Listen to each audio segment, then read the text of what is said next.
রব্বানা যালামনা আনফুসানা রাব্বিরহামহুমা কামা রাব্বায়ানি সাগীরা। জিকির কার? তো যখন 10 জনে বসে এক জায়গায় আল্লাহর দরবারে হাত তুলে তখন এটা সাধারণ জায়গা থাকে না, এটা বেহেশতের বাগান। কি কথা কর না কেন?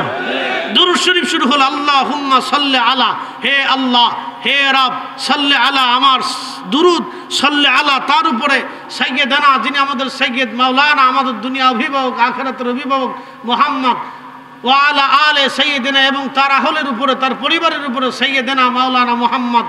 হে আল্লাহ, দুরুদ পড়া শুরু করার আগে আমরা আল্লাহকে ডাক দিছি আল্লাহুম্মা সাল্লি আলা সাইয়্যিদিনা মাওলানা মুহাম্মদ। তাহলে হে আল্লাহ, দুরুদ শুরু করার আগে আল্লাহকে ডাক দিয়ে বলছে আমার পক্ষ থেকে দুরুদ আমার রাসূলের খেদমতে আপনি পৌঁছায় দেন। তাহলে আমরা তো পৌঁছাইতে কইছি আল্লাহকে, তাহলে এটা বেদাত হবে কেন? নাজায়েজ হবে কেন?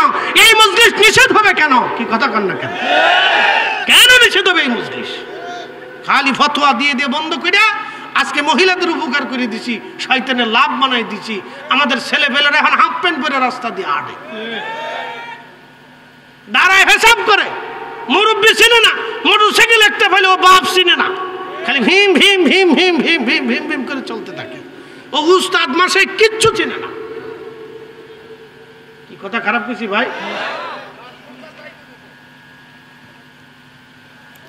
এগুলো বন্ধ করে আমাদের কারো লাভ হয় না। আজকে একটা হাদিস শোনাই, কষ্ট হবে আপনাদের? কিছু সময় চলবে? ফজর পর্যন্ত আছেন? ফজর ফজর ফজর আসেননি আসেননি আসেননি? হাত উঁচা করেন তো দেখে। আসেননি? ইনশাআল্লাহ ইনশাআল্লাহ জোরে বলেন ইনশাআল্লাহ। থাকা লাগবে না, নেকি হয়ে গেছে। হাত নামান, নেকি হয়ে গেছে। বলে হুজুর কেমনে নেকি হলো? আপনি মুসা নবীর উম্মত না যে ফজর পর্যন্তই থাকতে হবে, আপনি আখিরি নবীর উম্মত নিয়ত করেছেন, আল্লাহ দিয়ে দিছে। জুমার নামাজে যাননি আপনারা? আচ্ছা, আল্লাহ কবুল করুক। এখন এমন একজন মুসল্লি হাত বাড়াবেন তো যে যার বাড়ি থেকে মসজিদে হাইটে হাইটে যাইতে 200 কদম, এরকম আসেনি কেউ? 200-300 কদম আসে না এরকম? কারো 400 কদমও লাগে। ওই যে এক ভাই আছে 200 কদম বা অথবা 250 কদম 300 কদম হাইটে যাইতে। তো মসজিদে জুমার নামাজ পড়ার জন্য আপনি আজান দেওয়ার পরে বেরোয়, প্রিয় রসুল বলেন উম্মত, সুনানুত তিরমিজির হাদিস, প্রিয় রসুল বলেন উম্মত তুমি মসজিদে রওনা দিলা, মসজিদে জুমার নামাজে এসে ইমাম সাহেবের কাছাকাছি বসলা, আদবের সাথে খুতবা শুনলা, নামাজ পড়লা, আবার ধীরস্থিরতার সাথে হেঁটে হেঁটে বাড়ি চলে গেলা।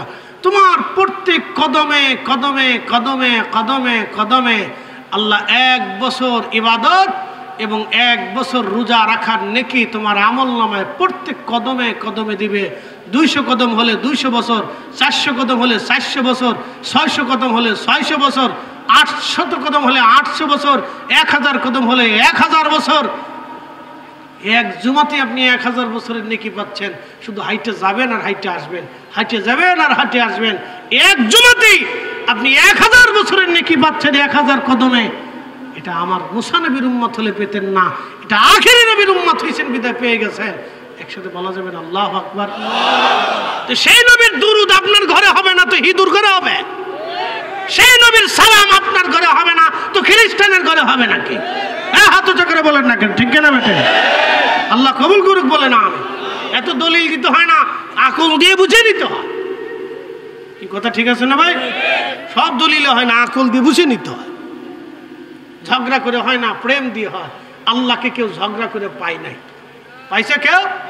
আল্লাহকে কেউ ঝগড়া করে পায় নাই। চোখের পানি দিয়ে আল্লাহ পাওয়া যায়।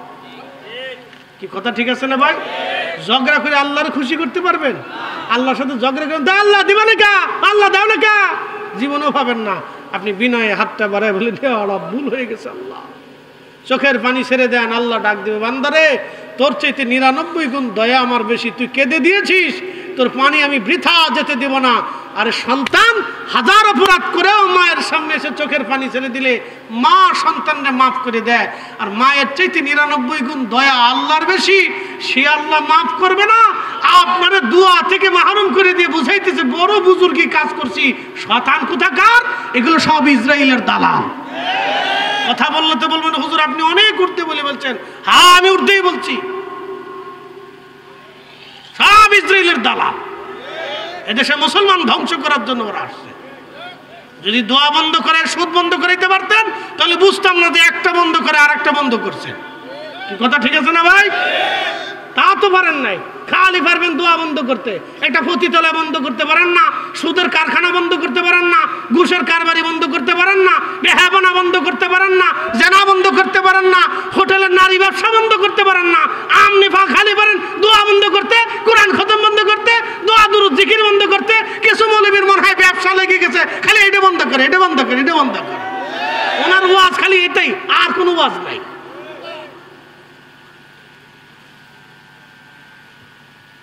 এদেশের কত সন্তান মারে খাবার দেয় না, বৃদ্ধ বাবারে ভাত দেয় না, চিকিৎসা করে না। কত সন্তান আছে, হাজার হাজার। উনি দুই সাইডে ধরে নিয়ে এগুলো খাওয়াইতে পারে নাই। উনি খালি বন্ধ করবো, খালি বন্ধ করবো।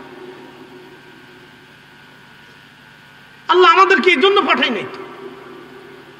আল্লাহ আলেমদেরকে দুনিয়াতে দিছে পতিতালয় বন্ধ করার জন্য, সুদ ঘুষ অন্যায় অপরাধ জেনা খুন দর্শন এগুলি বন্ধ করার জন্য আল্লাহ আমাদেরকে দুনিয়াতে পাঠাইছে। আমরা এগুলি পারি নাই।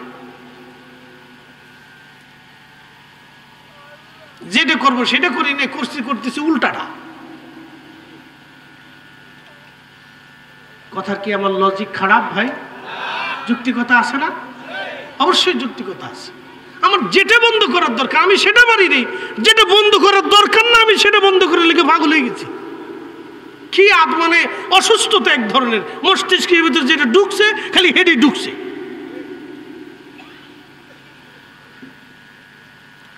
প্রিয় উপস্থিতি, হযরত খাদেমুর রাসূল হযরত আনাস 10টা বছর আমার নবীর কদমের খেদমত করেছেন। কত বছর? 10 বছর। ওনার চাইতে ধর্ম তার আমরা বেশি বুঝি না। 10টা বছর উনি খেদমত করলেন আমার রসুলের। আহা, ওনার আদত ছিল সারা রাত্র ভরে কোরআন পড়তেন, নামাজ পড়তেন, জিকির করতেন, সারা রাত্র ঘুমাইতেন না। কারণ তিনি সাহাবী রাসূল, খাদেমুর রাসূল হযরত আনাস ইবনে মালিক রাদিয়াল্লাহু আনহু। ওনার 100-র মতো সন্তান ছিল। উনি সারা রাত্র কোরআন শরীফ তেলাওয়াত করে বাড়ি এসে ফজরের নামাজ পড়ে সন্তান নাতি নাতকুরুদেরকে নিয়ে বসে যাইতেন। একসাথে বলবেন আল্লাহু আকবার। হুজুর 100 সন্তান, এত সম্পদ কেমনে হইল? ঘুমাইছেন আপনাদের? কেমরা খাবার চলে গেলে উপায় নেই। আজকে রাত বেশি, এই রাত 12:30 বাজতেছে, এই সময় বসে আছেন। এই তো শুক্রিয়া যে শীত পড়তেছে আজকে। কালকে শীত কম ছিল, ভাবছিলাম যে মনে হয় শীত মিত নাই, কারণ আমি কাপড় চোপড় না আইনে পড়ছি বিপদে। দেখছেন নি কি জ্বালার জ্বালা পড়ছি রে, বিরাট ফেরার ভিতরে পড়ছি। আমি ভাবছি যে শীত মনে এত বেশি পড়তো না, অন্দি না, এই উত্তরবঙ্গে বিরাট শীত। নদী পার হওয়ার পরের থেকে দেখি খালি কুয়াশা। আমি আরে মারছে রে, আজকে সর্বনাশ করে ফেলছে। তা মনোযোগ দিন, যে কথা বলছিলাম, হযরত খাদেমুর রাসূল আনাস রাদিয়াল্লাহু আনহুর মা একদিন বলতেছে, খাদেম রে, তুই তো রসুলের খেদমত করিস, দোয়া খায়ের কিছু চাইছিস? না মা, কি দোয়া চাবো? আল্লাহ রসুল যা বলবি, আল্লাহ যেন তোর সন্তানে এবং সম্পদে যেন আল্লাহ বরকত দেয়। ছোট মানুষ, মা দোয়া শিখিয়ে দিচ্ছে। যা বলতেছি, ইয়া রাসূলুল্লাহ, আপনি আমার জন্য একটু দোয়া করে দেন। বলে, খাদেম কি দোয়া চাও? আল্লাহ নবী খুব আদর করতেন, ছোট মানুষ রসুলের খুব খেদমত করতেন। তো খাদেম কি দোয়া চাও? বলে, ইয়া রাসূলুল্লাহ, আপনি দোয়া করে দেন আমার সন্তানে এবং সম্পদের জন্য আল্লাহ বরকত দেয়। তখন বিয়ে থা করে নাই। তো নবীজি মুস্কি হাসি দিয়ে আল্লাহর দরবারে হাত ভরে বলি, ইয়া রাব্বি, আমার খাদেম দোয়া চায়, আল্লাহ আমার খাদেমের সন্তানে এবং সম্পদে আল্লাহ আপনি বরকত দিয়ে দেন। নবীর দোয়া ফেরত আসে? একসাথে বলেন, আসে? কোনদিন এসেছে? আগামীতে আসবে? নেভার, কখনোই না। এই জন্য দুরুদ পড়বেন। দুরুদ এমন একটা আমল, এখানে পড়ার সাথে সাথে মদিনা চলে যাবে। একসাথে বলেন আল্লাহু আকবার। এখানে পড়বেন, পড়ার সাথে সাথে মদিনা চলে যাবে। 1 সেকেন্ডে পড়তে দেরি হবে, মদিনা যাইতে দেরি হবে না। আল্লাহু আকবার। দুরুদের আমল ডাইরেক্ট কবুল হয়। শুধু কবুল হয় না, বাকি আমলটা নিজে কবুল করায় নিয়ে যায়। সে শুধু নিজে কবুল হয় না, অন্যরে কবুল করায়। আপনারা খাবার পরে শশা খান না? শশা কেন খান? শশা শুধু নিজে হজম হয় না, সে অন্যরে হজম করায়। বুঝতে পারছেন? দুরূদ শরীফ হলো নিজে কবুল হয় না, শুধু সব আমল একসাথে নিয়ে কবুল করাই দেয়। এই জন্য দুরূদ ছাড়বেন না, মনোযোগ দিন। রাসূল কারীমের দোয়া কবুল হয়ে গেল। আল্লাহ তারে সন্তান দিতে দিতে 100 দিছে। একসাথে বলবেন আল্লাহু আকবার। এরকম একটা বেটা সারা পৃথিবীতে এখন খুঁজে পাবেন? জীবনও পাবেন না। সারা দুনিয়াতে এরকম একটা বীর পুরুষ পাবেন না। 100 সন্তান আল্লাহ দিছে। আল্লাহু আকবার। সম্পদও আল্লাহ দিছে এত পরিমাণে। সবার উট একটা হইলে হেতার উটের বাচ্চা 2টা হইতো। সবার খেজুর গাছে বছরে একবার ধরলে ওনার খেজুর গাছে বছরে 2বার খেজুর আসতো। সবার ছাগলের বাচ্চা 2টা হইলে এর 4টে হইতো। সবার উট 10 কেজি হইলে সবার দুধ 10 কেজি হইলে এর 20 কেজি হইতো। এরকম দিতে দিতে ডাবল দিতে দিতে দিতে দিতে আল্লাহ অনেক সম্পদ দিছে, আর অনেক সন্তানও আল্লাহ দিয়ে দিচ্ছে। তো উনি সব সন্তান নাতিপুতি নিয়ে ফজরের পরে বাড়িতে বসতেন, কোরআন শরীফ তেলাওয়াত করে 2-1 পারা কোরআন শরীফ উনি বাকি রেখে দিতেন। বাকি রাখার পরে খাদেম রাসূল হযরত আনাস সন্তান নাতি নাতকুর নিয়ে বাকি পারা কোরআনের তেলাওয়াত শেষ করার পরে সূরা নাস যখন শেষ করতেন, শেষ করার পরে হযরত খাদেম রাসূল আনাস সবাইকে নিয়ে জামাতের সাথে দোয়া শুরু করতেন। হযরত আনাস দোয়া শেষ করার পরে বলতেন, হ্যাঁ আমার সন্তানরা, আমি আমার মাসুক নবীর পবিত্র জবান থেকে শুনেছি কোরআন খতম দেওয়ার পরে আল্লাহর দরবারে দোয়া তাড়াতাড়ি কবুল হয়ে যায়। একসাথে বলেন আল্লাহু আকবার। এনারা হাত উঁচু করে বলেন আল্লাহু আকবার। তাহলে বাড়িতে কোরআন খতম দরকার আছে না নাই? তালবে ইলমদেরকে বাড়ি নিয়ে কোরআন খতম দেওয়াইয়া দোয়া করাবেন। বাবার জন্য দোয়া করাবেন, মার জন্য করাবেন, পূর্বপুরুষের জন্য করাবেন। যে বেদাতের ফতোয়া দেয় তারে বলবেন, হুজুর আপনার বেদাতের ফতোয়ার ওই গাট্টি বুকসা নিয়ে ঘুমাই থাকেন, ওগুলি দেখার টাইম আমাদের নাই। আমার মুসলিম, আমার ঘরে যদি কোরআনের তেলাওয়াত না হয় তাহলে হিঁদুর ঘরে কোরআন তেলাওয়াত হবে না। কথা কন না কেন? আপনার ফতোয়া নিয়ে আপনি ঘুমাই থাকেন, ওগুলো দেখার টাইম আমাদের নাই। কথা ক্লিয়ার না ভেজাল আছে ভাই? একবারে ক্লিয়ার। খাদিম রাসূলের আমল দেখছেন, প্রত্যেক দিন ফজরের পরে এইভাবে দোয়া করতেন আর বলতেন, সন্তানরা আমি রাসূলের কাছ থেকে শুনছি নবী বলতেন কোরআন খতমের পরে যে দোয়া হয় এই দোয়া কবুল হয়ে যায়। আচ্ছা আপনাদেরকে আরেকটু লজিক দিই, মনোযোগ দেন। একজনের বাড়িতে আপনাদের 10 জনকে 20 জনকে 100 জনকে দাওয়াত করছে যে বাবারা আপনারা আসেন আমার বাড়িতে দাওয়াত, আমার আব্বার জন্য দোয়া হবে, সাথে আমাদের আত্মীয় স্বজন বংশের মানুষ যারা তাদের জন্য দোয়া করব। তো দোয়ায় বসে ইমাম সাহেব হুজুর বা যিনি দোয়া করবেন আলেম, তিনি বললেন বাবারা আপনারা সূরা ইখলাস 3 বার করে পড়েন। রাসূল বললেন আল ইখলাসু সুলুসুল কোরআন, সূরা ইখলাস একবার পড়লে 10 পড়ার সওয়াব হয়, 3 বার পড়লে 1 খতম কোরআনের সওয়াব হয়। 100 জনে যদি সূরা ইখলাস 3 বার করে পড়ে তাহলে কয়শো খতম হয়? 100 খতম। একসাথে বলবেন না সুবহানাল্লাহ? কয়শো খতম? জোরে বলেন কয়শো খতম? তাহলে 100 জনে একসাথে বসে সূরা ইখলাস 3 বার পড়লে সাথেই 100 খতমের সওয়াব আপনি পাইতেছেন। এই 100 খতম নিয়ে আপনি হাত তুলেন, ইয়া রব এই খতমের সওয়াব আমার মার কবরে দাদার কবরে পৌঁছাই দেন। তাহলে আপনারা বলেন 100 খতমের সওয়াব পুরা বংশের গ্রামের মানুষের কবরে চলে যাইতেছে। এখন আল্লাহ কোরআনে বলেন ফামাইয়া আমাল মিসকালা যাররাতিন খায়রান ইয়ারা, কোন পরিমাণ নেক যদি করো তারও বেনিফিট আমি আল্লাহ দিয়ে দেব। তাহলে 100 খতমের সওয়াব আল্লাহ আমরারে দিয়ে দিতেছে, তাহলে আমি এই সওয়াব ছাড়বো কে? আর বেদাতের ফতোয়া দিয়ে বন্ধ করবো কে? এই সমস্ত বেদাতের ফতোয়া দিয়ে বন্ধ আমরা মানবো না। কথা কন না কেন? ঠিক কিনা? আমি এত সওয়াব ছাড়বো কেন? সব অসুস্থতা ঢুকে পড়ছে, আজারে বাজারে দিয়ে দেশ ভরে গেছে। কষ্ট হইতেছে আপনাদের? একবারে পরিসংখ্যান দিয়ে হিসাব দিয়ে নেকি দিয়ে বুঝাই দিলাম আপনাদের, যাতে জীবনে কোনোদিন ভুল না করে। আর কারো ফতোয়া মানবে না, না আপনার ফতোয়া নিয়ে আপনি থাকেন, ওগুলো আর আমার দরকার নাই। কি কথা কর না কেন? ঠিক আছে না ভাই? যে আমার নেকি যেখানে আছে আমি সেখানে আছি। প্রিয় উপস্থিতি, এই যুবক 2 রাকাত নামাজ শেষ করার পরে আল্লাহ বলে দিলেন, ইস্তাঈনু বিস-সাবরি ওয়াস-সালাহ, সালাত এবং সবরের মাধ্যমে আল্লাহর সাহায্য নাও।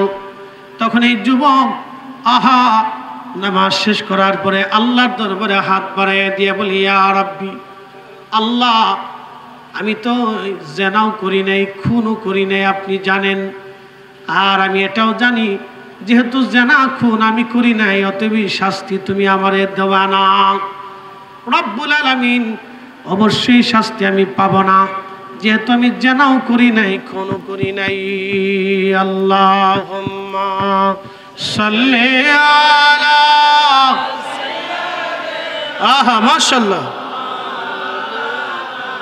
আল্লাহু আকবার। ওয়ালা আলি সাইয়্যিদিনা,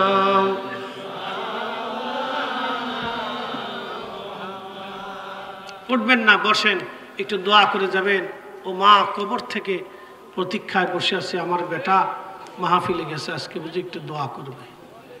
এই শীতের মধ্যে মা কত কষ্ট করে আপনার পেশাব পায়খানা সাফ করছে, আপনি একটা রাতের মায়ের খেদমতের হিসাব দিতে পারবেন না বাপ। আমরা প্রত্যেকেই মায়ের কোলে ছিলাম, আমাদের মায়েরা এত পরিমাণে হক পায় যে সারা জীবন যদি আপনি মারে গোসল করে খাওয়াইয়া ঘুম পাড়ায় দিয়ে মার খেদমত করেন, তাও হক আদায় হবে না। আপনার সন্তান নাতিনাত করে দিকে তাকাবেন যে আপনার সন্তানটাও আপনার স্ত্রীর কোলে প্রত্যেক রাতে 15-20 বার করে পেশাব পায়খানা করছে। আপনি একটু হিসাব কষে দেখবেন যে আপনি ঠিক ওই আপনার মার কোলে ওইভাবে পেশাব পায়খানা করছে। কখনো মা লাথি মারেনি। এখন তো আধুনিক জমানা আসছে, কত প্যান্ট ট্যান সিস্টেম আছে। সেই দিন মার কত কষ্ট হয়েছে শীতের মধ্যে। এত আধুনিক কাপড় চোপড় তখন ছিল না বাপ, আপনি একটু হিসাব করেন তো, এত কাপড় চোপড়ও সেই দিন ছিল না, এত শীতের কাপড় চোপড় ছিল না। আমি আমার মাকে ছোটকালে দেখছি খড়ের উপরে পাটি বিছাই দিয়ে তার উপরে খেতা বিছাই দিয়ে মা ঘুমাইতো। সেদিন এখনকার মতো এত দামি খাট পালঙ্ক জাজিম বিছানা কিচ্ছু ছিল না রে বাপ। তো সে মার জন্য দোয়া করবেন না তো করবেন কার জন্য? একটু বসে যান 10টা মিনিট। বাপ চলে গেলে তো চলেই যাবেন। কত মানুষ চলে গেল আর কখনো ফিরে আসে নাই। একদিন আমরাও চলে যাব, ফিরে আসার তো আর কোনো সুযোগ নাই। এমন এক রাস্তায় রওনা দিব যে রাস্তা থেকে আর ফিরে আসা যায় না। মহাকালের এক যাত্রা শুরু হবে, আপনার একাই যাত্রা করতে হবে, সঙ্গী কেউ হবে না। সে মহাকালের যাত্রা একাই যাত্রা করতে হবে, কেউ সঙ্গী হবে না। একটু 10টা মিনিট বসে যান। জীবনে বহু জায়গা বসেন, দোকানে পাটে, রাস্তাঘাটে, বাড়িঘাটে, বন্ধুর মহল্লায়, বন্ধুর আলা আড্ডায়, আত্মীয় স্বজনের মেলে বহু জায়গা বসছেন। একটু বেহেশতের বাগানে বসেন বাপ, কথা শেষ করে দিচ্ছি, খুব মনোযোগ দিন। এই পুরুষ আল্লাহর দরবারে হাত ভরে বলতেছি, ইয়া রাব্বি, আমি তো অপরাধ করিনি আল্লাহ, তুমি জানো, জেনাও করি নেই, খুনও করি নেই। আর যেহেতু অপরাধ করিনি, আমি নিজেও জানি তুমি আমাকে শাস্তি দেবা না, আমাকে সে ফাঁসি দিবে। আচ্ছা, রাজা ফাঁসি দিতে চায়, ইয়া রাব, মৃত্যুকেও তো ভয় পাই না, আজ হলেও মরবো, কাল হলেও মরবো। যুবকের দোয়া দেখেন, ইয়া রাব্বি, আমি তো জানি আজকে হলেও মারা যাব, কালকে হলেও মারা যাব, মৃত্যু নিয়ে আমার চিন্তা না, কিন্তু আমার একটা চিন্তা, ইয়া আল্লাহ, এই অবস্থায় যদি রাজা আমাকে ফাঁসি দিয়ে দেয় তো পৃথিবীর মানুষ জানবে আলেম এবং আবেদরা মানুষ হত্যা করে এবং নারী ধর্ষণ করে। আল্লাহ, পৃথিবীতে কোনো আলেম এবং আবেদের কলঙ্ক হতে চাই না। আল্লাহ, তুমি আমার কলঙ্ক বানাইও না। আল্লাহ, আমি কাজ করি নাই, তুমি আমার কলঙ্ক বানাইও না। আল্লাহ, এইভাবে কাঁদতে ছিল। ঠিক তখনই ইমাম আবুল ফারাজ ইবনুল জৌজি লিখতেছেন, সাথে সাথে ওই মহিলা জিন্দা হয়ে বসে গেল। হয় না, একসাথে বলেন আল্লাহু আকবার। জোরে বলেন, হাত উঁচু করে আল্লাহু আকবার, আল্লাহু আকবার। ওই জমানার ওলিদের যদি এই মর্যাদা হয়, তাহলে এই জমানার ওলিদের মর্যাদা আরো 70 গুণ। কত গুণ? আরো 70 গুণ। আমাদের মর্যাদা আরো 70 গুণ। চাওয়ার মতো যদি চাইতে পারেন তো আকাশ থেকে নেমে আসবে, সাথে সাথে পাবে। আর চাওয়ার সময় তো অনেকে মনে করতেছে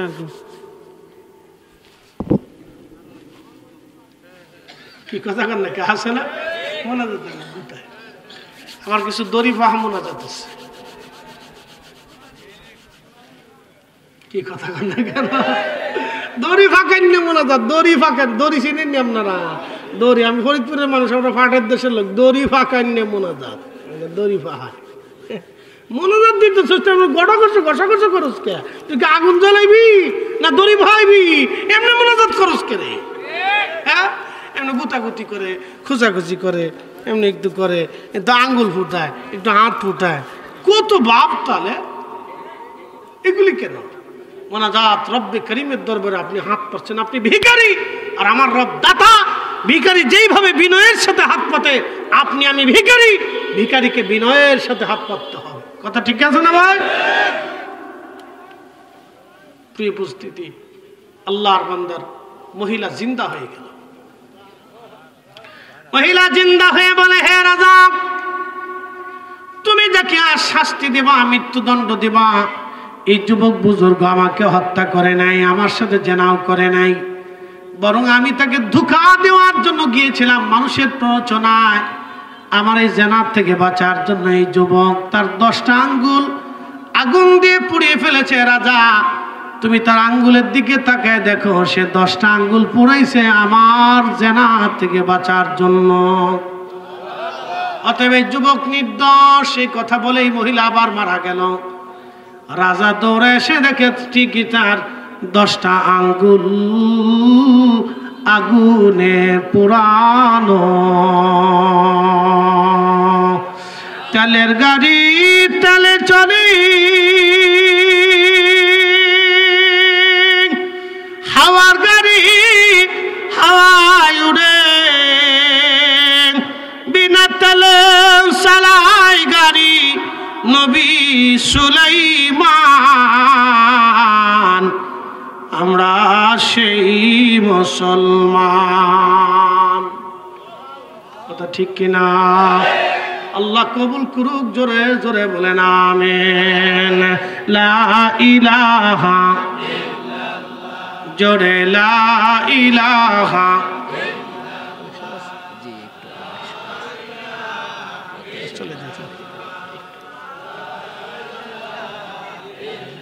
হাসবি রাব্বি জাল্লাল্লাহ মা ফি কলবি গায়রু আহা নূর মুহাম্মদ ও নূর মুহাম্মদ বলি লা ইলাহা ইল্লাল্লাহ লা ইলাহা লা ইলাহা ইল্লাল্লাহু মুহাম্মাদুর রাসূলুল্লাহ সাল্লাল্লাহু আলাইহি ওয়াসাল্লাম। একটা আম গাছ থেকে 20 বছর আম দেয় কে? একটা মাছের ডিম থেকে হাজার হাজার মাছ দেয় কে? 2 কেজি ধান ছিটাইলে 20 মণ ধান দেয় কে? একটা জিহ্বা দিয়ে 1000 কোয়ালিটির খাবারের স্বাদ আস্বাদন করায় কে?